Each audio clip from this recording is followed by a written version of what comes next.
Merci de choisir RTI1 pour vous informer. Bonjour à tous. Le président de la République de Côte d'Ivoire, Alassane Ouattara, se félicite du bon démarrage du projet, une Côte d'Ivoire solidaire. Le chef de l'État ivoirien s'est ainsi exprimé le 31 décembre dernier lors de son traditionnel message à la nation. Le programme Une Côte d'Ivoire solidaire veut consolider les acquis des 10 dernières années et accélérer le processus de transformation structurelle de l'économie du pays. Dans l'édition de 13h, nous allons revenir sur ce pan du message à la nation du président de la République, Alassane Ouattara. Direction Bembresso, dans la région sud du pays. Les jeunes élèves délogeurs internés au centre civique ont été libérés hier. C'était en présence du ministre de la Promotion de la Jeunesse, Mamadou Touré. Ces jeunes accusés de troubles dans les écoles ont suivi dans ce centre des formations en civisme et engagement communautaire. Le point dans ce reportage de Franck Quadio. Ils sont 70 élèves identifiés récemment comme responsables de troubles dans leurs établissements scolaires avant les fêtes, dans l'optique de congés anticipés des élèves qui viennent de passer 2 semaines au centre de service civique de Bembresso. Un séjour mis à profit pour leur inculquer les notions de protection de la chose publique, service civique et engagement communautaire, mais aussi le secourisme. Ces enfants. Donc, la vue de ces enfants aujourd'hui me ravit. Parce que ça fait 39 ans que je suis à l'école, donc on a vu beaucoup de choses, beaucoup de situations. Et cette initiative du ministère de la Jeunesse et de la Promotion de la Jeunesse et puis du ministère de l'Éducation nationale est à saluer.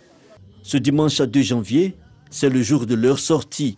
Ils reçoivent la visite du ministre de la Promotion de la Jeunesse, de l'Insertion professionnelle et du Service civique. Mamadou Touré, satisfait du bon comportement de ses élèves, il les exhorte à être désormais des ambassadeurs de la non-violence au sein de leurs établissements.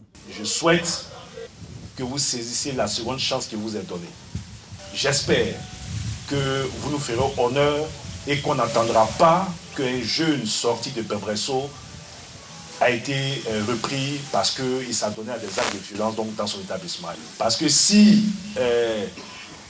vous replongez, et je pense qu'avec tout ce qui a été fait, vous n'allez pas replonger, mais si vous replongez ces 9 mois à Bembresso, c'est surtout l'exclusion définitive de vos établissements, avec pour certains la possibilité de se retrouver en milieu carcéral.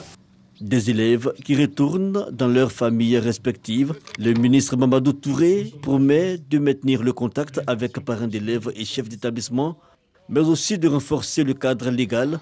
En attendant la fin de la procédure judiciaire, ces 70 élèves pourront dès ce 3 janvier reprendre le chemin de l'école. Toujours en Côte d'Ivoire, le lancement il y a quelques jours des Journées du patient, une initiative de la Fondation Action pour le bien, soutenue par l'Association des internes de Côte d'Ivoire. Les Journées du patient visent à rapprocher les populations des centres de santé en vue de diagnostiquer et prévenir les maladies. En image, ce drame au Kenya où 6 personnes sont mortes aujourd'hui dans le comté de Lamu, dans l'est du pays, bordant la Somalie.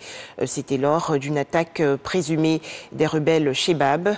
Rappelons qu'en janvier 2020, les Shebab avaient averti le Kenya qu'il ne serait jamais en sécurité en menaçant les touristes et en lançant un appel à des attaques contre les intérêts des États-Unis. La situation au Soudan, le Premier ministre civil Abdallah Hamdok a annoncé hier sa démission après une nouvelle journée de manifestation durant laquelle 3 personnes ont été tuées. Le chef du gouvernement soudanais était revenu au pouvoir il y a moins de 2 mois dans le cadre d'un accord politique conclu avec les militaires. Enfin, 2 drones piégés ont visé aujourd'hui à l'aube des troupes de la coalition internationale anti-djihadiste dirigée par les États-Unis à Bagdad, la capitale de l'Irak. Les 2 projectiles ont été abattus.